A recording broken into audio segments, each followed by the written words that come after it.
Good morning, or depending when you're watching this, good afternoon, good evening, or good night. My name is Ross, and as always told, out of Voice Radio. So today, we're going to be looking at maybe the weirdest Pokemon TCG expansion we've ever had. Ladies and gentlemen, it's all about Call of Legends, a very weird set indeed, and let me tell you why.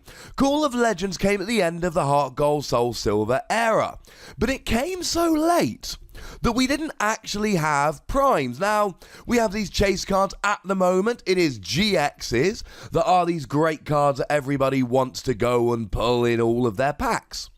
Before that, we had new style EXs and Mega EXs, which were cool. And before that, in the Heart Gold Soul Silver era, we had primes, which didn't give up 2 prizes or anything like that. What they did was looked really cool, were pretty cool, and were exactly the kind of card people wanted to draw when they opened a pack. But you see, Call of Legends came as a kind of little filler set at the end of the Heart Gold Soul Silver block, but not quite before the black and white block started. So we ended up in this awkward middle ground, and what did Pokemon do? They gave us a set which was largely a reprint set. That's right, ladies and gentlemen. But they didn't just make it a reprint set. A reprint set, established players could go, well, I'm out. They did a whole bunch of stuff. So, let's have a look at the kind of stuff this set included. Now, in terms of chase cards, there were actually 2 different kinds. There were shiny Pokemon and shiny energy. Now, the shiny energy were first off beautiful and second off shiny. Problem is, this was back before fairy energy was a thing, so there were 8 different types of basic energy. Okay. Problem is, you kind of need 10 of each, and honestly, sometimes a little bit more than that. And on average, you would get about 2 or 3 per box. Official pull ratios were never released and revealed and announced, but I've done a bit of research on the old interweb, and 2 or 3 a box sounds about right. And there were 8 just if you wanted to collect 1 of each, and then you really needed about 10 or 12 of each of them. That was a little bit annoying. But then we also had shiny Pokemon, shiny legendaries. To be precise, it was Call of Legends after all. And here's the thing. They were rubbish. Like, they were all utter garbage. They were actually reprints of cards that were in the set. So in the set, you had the regular version of the legendary and the shiny version of the legendary. And the shiny version were incredibly rare. So let's take Deoxys, for instance, 3 energy, 60 damage, discard 2 psychic energy, remove 6 damage counters, but you've only got 80 HP. How about Dialga, which for 4 energy did 70 damage, and you shuffled your hand into your deck? In what world is that a good attack?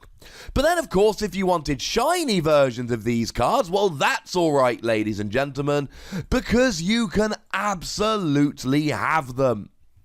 And these were 1 or 2 per box. In many, many boxes, you would open them up, you would get 1 version of this card. You would get 1 of these shiny Pokemon, and that was it.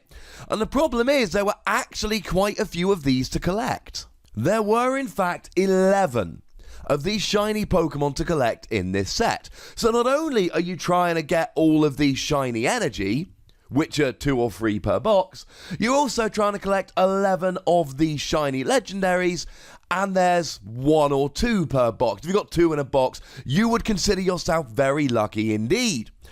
So it was a weird set in that it wasn't particularly good for players, and it wasn't particularly great, but it had these super rare cards, which made it very awkward for collectors.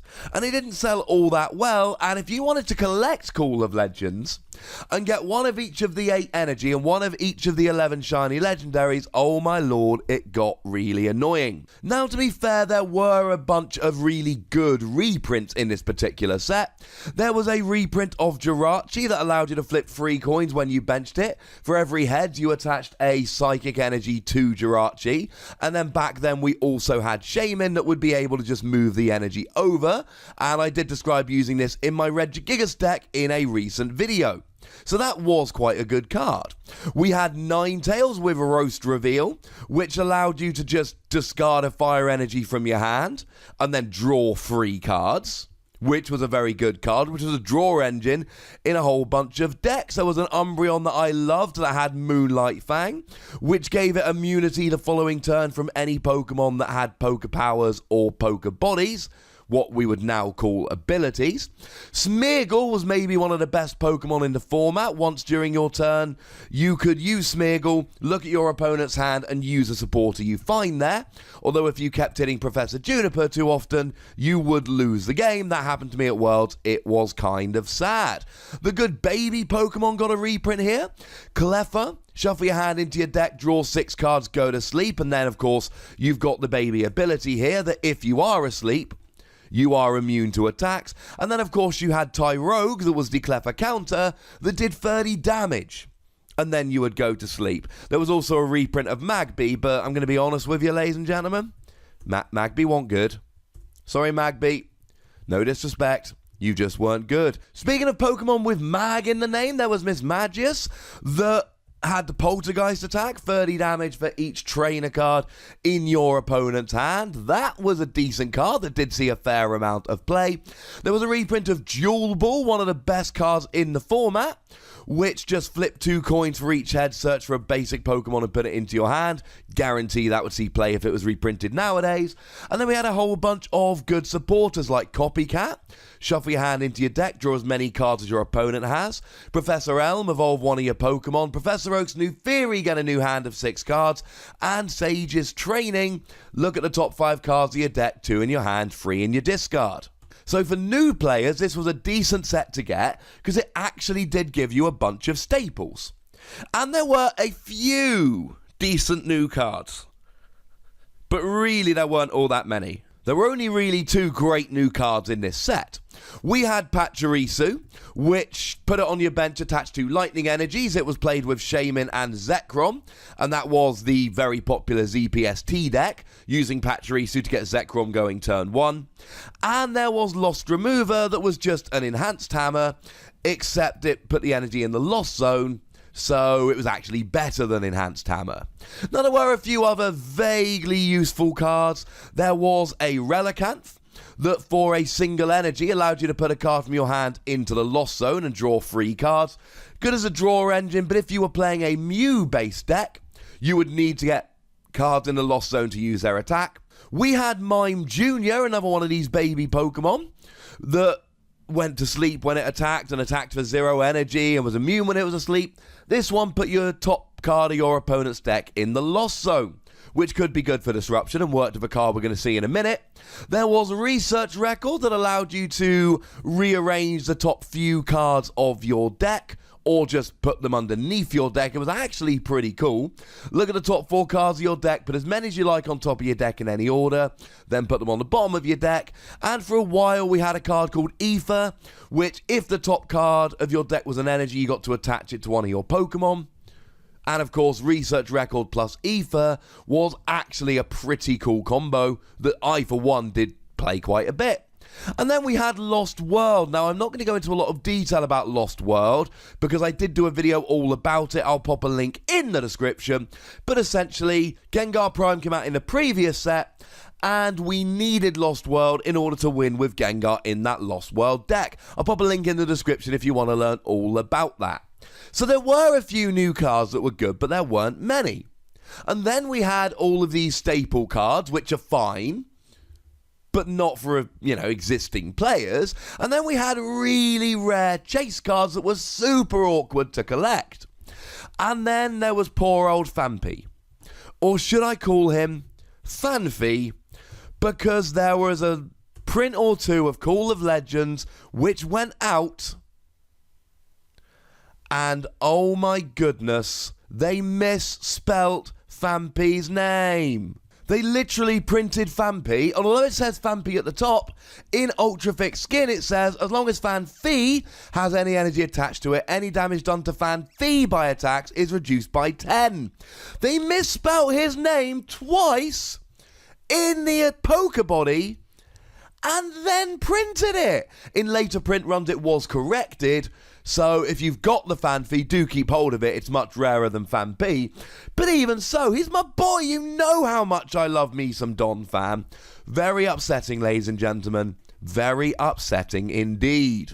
It did also give us the Lost World cards from Japan that were not printed in Triumphant. This set had some of my favourite artwork ever. There's a couple of examples on the screen here. There are some others, but I love this Lost World art. It's absolutely beautiful. In Japan, these cards were just in one mini set. Over here, you had things like Gengar in Triumphant, and then you had things like Snorlax in Call of Legends. So they did switch them over between the two sets a little bit. It was a very, very odd set. For collectors, there were some cool cards, but it was brutal trying to get all of these. Probably the hardest set to collect we've had in a while. For players, there were 2 to 6 good new cards, depending on where you came down. It was only really Lost Remover and Pachirisu that were genuinely great. And for new players, you did have a whole bunch of staples. It was a weird set which basically filled a gap before we were ready to start the black and white block. A lot of people didn't like Call of Legends for this reason. I think it was a really fun set. But shall we say there were an awful lot of players out there that just went and bought singles, and an awful lot of collectors, and I know people that literally took a couple of years trying to get hold of all 11 of these shiny legendary Pokemon. The values were fairly high. I mean, I just went and searched for the Rayquaza. It's still $40. Even getting a set of these 11 shinies now is going to be pretty gosh darn awkward. All right, ladies and gentlemen. Now you know all about Call of Legends. It's over to you. It's your turn. Go nuts in the comment section. Be nice. Tell me your memories of this set. Were you playing back then? Were you collecting back then? Did you get a collection of all these shinies? Is it something you're trying to do in the future? Did you buy any of this set? I want your Call of Legends memories. Go nuts. But be nice. Make sure you like this video, subscribe to this channel, follow me on Twitter at the Wassy, and Twitch for some live action at twitch.tv/PTCGRadio. If you want to support the channel, get some bonus podcasts and so on, head on over to patreon.com/PTCGRadio, and do check out my video game / Dragon Ball Super channel, Wassy Plays. We are 45 subs away from 1,000 and a vanity URL. Come on, ladies and gentlemen, you can do it. I believe in you. But by far the most important thing, as always, is to look after yourselves. Until next time. Thank you very much for watching. My name's Ross, and you've been watching PTCG Radio.